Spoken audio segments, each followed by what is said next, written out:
Should you interview a buyer's agent?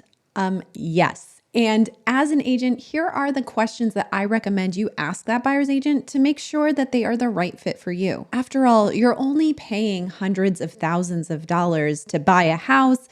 It makes sense that you're hiring the right person to guide you through that process. So how do you know if they're the right person and what questions should you ask? Here are my recommendations. First, make sure you're actually meeting with them, whether that's on the phone, in person, or over Zoom. And when you meet with this buyer's agent, there's a number of questions you want to ask to uncover their experience and if they're going to be the right fit for you. So here we go. And stay tuned until the end where I cover the most important question that I think you should be asking them. Okay, first of all, experience. This is a given. You want someone with experience as a buyer's agent. And it's a really good idea to ask them if they are a full-time or part-time agent. Many real estate agents work part-time, which is fine, but it limits the amount of transaction volume that they can do and therefore less experience in order to help you. In addition, if they're working part-time, how are they going to balance the needs of you seeing houses and negotiating contracts with their other job? I'm not saying it can't be done, but figuring out if someone is a full-time or part-time agent is an important question to ask. Now, a lot of people want to ask, how long have you been working in real estate? And that's a fine question, but here's the thing.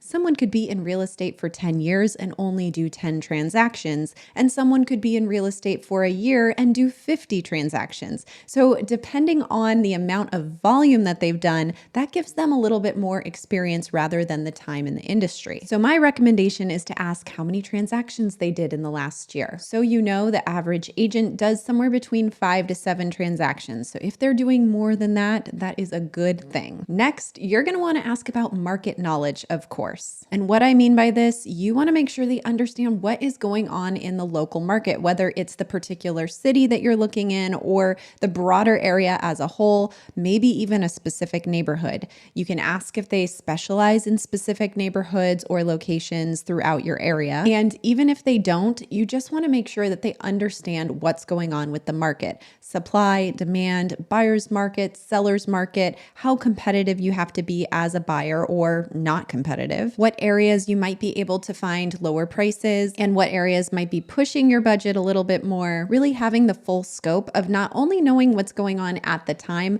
but being able to recommend locations, types of homes that make sense for your situation. In order to get answers to these questions, you can just simply ask, tell me what's going on in the market right now and what I need to know as a buyer. Another important question, in my opinion, is asking whether they are on a team or if they're an individual agent. If they're an individual agent, I would definitely dig into their availability. If they are on vacation or if they're sick, do they have a backup or someone to help them out so that you can still see property or do your inspection if all of this happens to fall on a time when they're out of town? An agent should never force you to delay a showing or an inspection based on their availability. If they're on a team, know that they have some additional support most likely, but you can ask more questions around that. Are they always going to be the one showing you property, or are there other agents that may step in for that purpose? This type of setup is beneficial for you because it allows you to see homes on your schedule. I would also ask them, how many buyers are you working with right now? The reason this question is important is because buyers do take up a lot of time when you're going out and showing properties, having to attend inspections,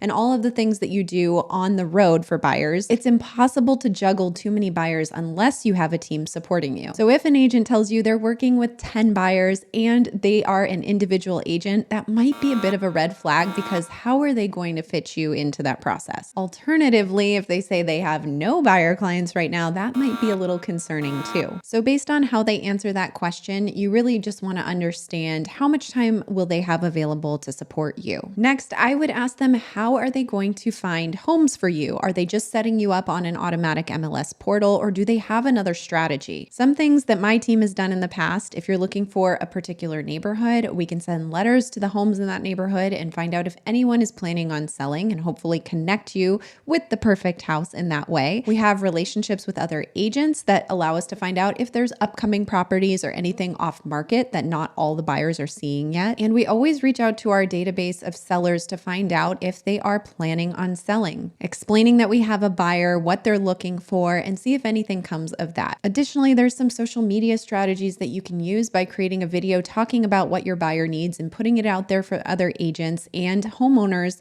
to see if there is any additional inventory out there that could come to the surface. These are the types of things you want to be hearing from your buyer's agent as far as how they will find properties for you, in addition to that MLS search, which is always very helpful as well. The offer and contract process. There is a lot that goes into this in terms of negotiation, timelines, coordination between title companies and lender. And so asking your agent to explain the offer and contract process is a really great question. This will help you not only understand what that looks like, but also make sure that they understand what goes on from start to finish. When they explain this, you want to make sure that they're talking to you about the contingencies, about different ways you can write an offer to be competitive, and an estimated timeline depending on your situation. If they're not really able to break down the offer process and what happens once you're under contract, that is definitely a red flag. Financial aspects are very important, of course, when you're buying a house. So asking about what kind of experience they have with different types of loan programs. For example, conventional loans, FHA loans, VA loans, and whether or not they have mortgage lenders that they work with, trust, and could recommend to you. There are different types of stipulations that apply to various loan programs, and so an agent should be knowledgeable about that and know what properties would qualify or not qualify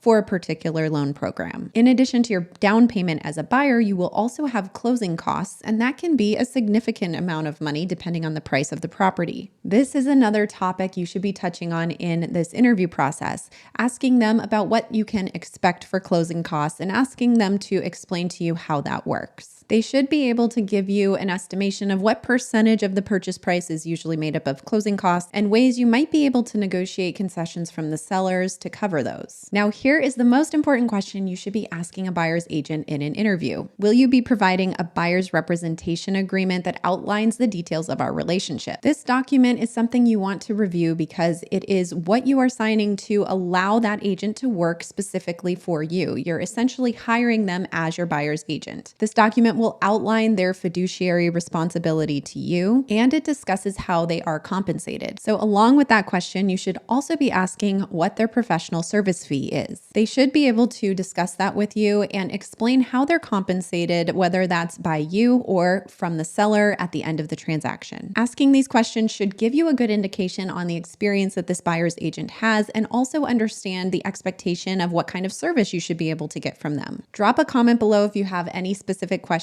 and make sure to check the description if you are considering buying a home, because we have a link for a discovery call that you could set up with us to see if we might be the right buyer's agents for you. And don't forget to watch this video here about determining your budget for a house.